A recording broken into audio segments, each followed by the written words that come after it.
नमस्कार दोस्तों, आप देख रहे हैं एक खूबसूरत लता जिसमें बहुत अच्छे फूल आ रहे हैं। इसको मधुमालती के नाम से जानते हैं।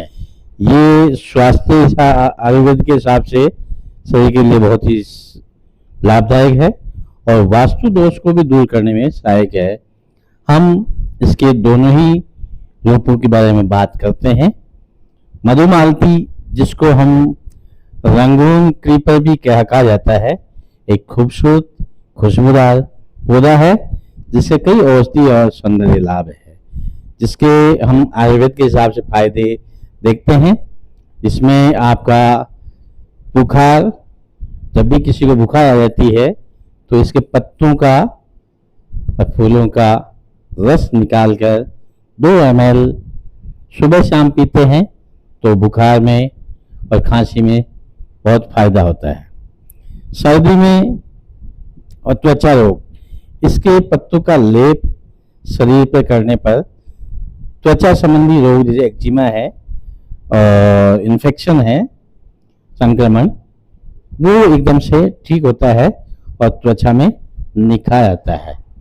पेट में मरोड़े लगते हैं, मरोड़े लगने के बाद गैस बनती है, गैस के पेट दर्द होता है या उसके बाद दस्त आती है, तो आप इसके पत्तों को बांटकर पीसकर इसका रस निकालकर 2 से 3 ml सुबह शाम लेते हैं तो हमारा बहुत ही फायदा होता है उससे।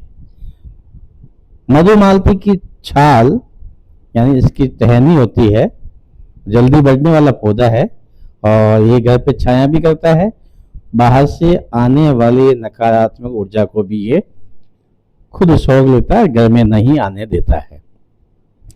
छाल का काढ़ा बनाकर अगर हम पीते हैं तो किडनी की सूजन और जलन का मतलब किडनी के आसपास जलन होती है या एसिडिटी की वजह से जलन होती है, उसको कम करने में बहुत ही सहायक होता है। इसके मधुमालती के बीज के चूर्ण को गर्म पानी या छाछ के साथ लेने से जो हमारे शरीर में अनावश्यक कोलेस्ट्रॉल जमा हो जाता है, वो कोलेस्ट्रॉल जिसे हमारी बहुत सारी बीमारियां होती है, मोटापा बढ़ जाता है, वो अपना आप कम होने लगता है। इसलिए इसका सेवन करने से मोटापे में भी कमी होती है। मधुमालती की पत्तियों का लेप खुजली या घाव के ऊपर लगाते हैं। शरीर में अगर एक्जिमा हो गया, संक्रामक रोग हो गया, चमड़ी पे दाद खाज खुजली हो गई, उसकी जगह पर इनकी पत्तियों को पीस कर जो पेस्ट बनता है उसका हम लेप अगर लगाते हैं तो वो जल्दी ठीक हो जाता है।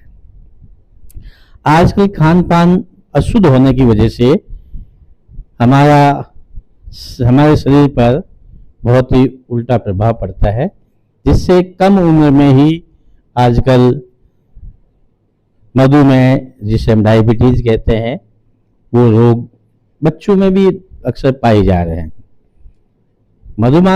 जो डायबिटीज रोग है वो केवल खाने से ही नहीं है, कम उम्र में टेंशन और अधिक टेंशन लगने से भी डायबिटीज का रोग होता है। मधुमालती के फूल का रस मधुमेह के मरीजों के लिए बहुत ही फायदेमंद होता है।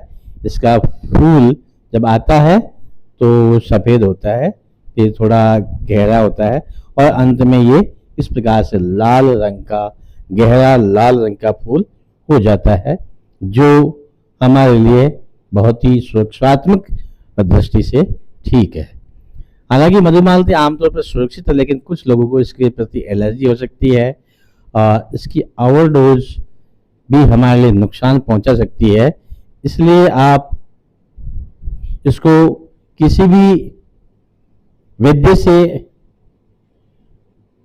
जानकारी लेकर, वैद्य के सानिध्य में लेकर ही इसका उपयोग करें, नहीं तो देखो अति सर्वत्र हमें इसकी कितनी डोज लेनी चाहिए वो एक चिकित्सक ही बता सकता है। इससे उससे सलाह लेकर ही इसकी डोज लेनी चाहिए।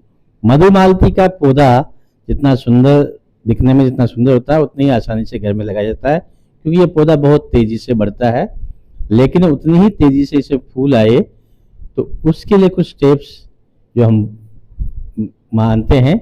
अभी देखिए जो बालकनी में लगाते हैं तो ये वास्तु दोष को भी दूर करता है।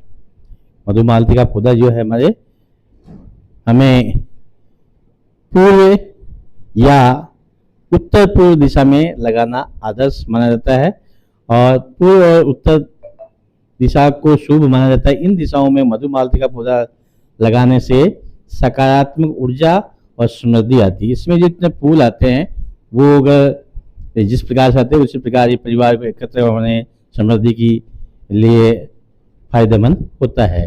मधुमालती को अच्छी धूप की आवश्यकता होती है, इसके लिए ऐसी जगह लगाए जहाँ पे 6 से 8 घंटे धूप मिल जाती है और घर भरा रहता है।